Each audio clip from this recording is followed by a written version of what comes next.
तो चलिए अब बढ़ते हैं खबरों की ओर। देश की राजधानी नई दिल्ली के सीपी में मध्य प्रदेश के पूर्व सांसद राजमणि पटेल ने न्यूनतम समर्थन मूल्य यानी एमएसपी की मांग को लेकर जारी किसान आंदोलन का समर्थन किया। पूर्व सांसद ने केंद्र सरकार पर निशाना साधते हुए कहा कि सरकार की नीतियां किसान विरोधी हैं। उन्होंने ये मांग की है कि किसानों को उनकी फसलों पर 100% एमएसपी की कानूनी गारंटी दी जानी चाहिए। इसके साथ ही राजमणि पटेल ने सरकार से आंदोलनकारी किसानों से बातचीत कर जल्द समाधान निकालने और किसानों से शांतिपूर्ण प्रदर्शन करने की अपील की है।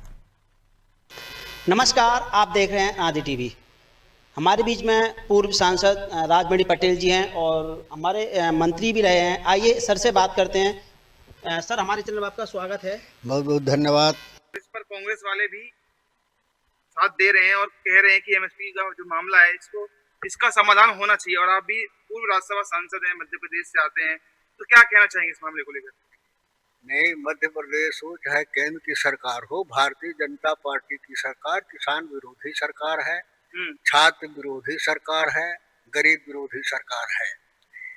और देखिए, जब किसान के ऊपर किसी तरह का संकट आता है, किसान को अगर बिजली का बिल आता है, किसान का लेट हो जाता है जमा करने में, तो मध्य प्रदेश और दिल्ली की सरकार, कहीं की सरकार जो बीजेपी की सरकार है, वो किसानों के कनेक्शन काट देती है, चाहे भले किसान की फसल का नुकसान हो जाए, और उसको जेल तक भेजने का प्रावधान करती है।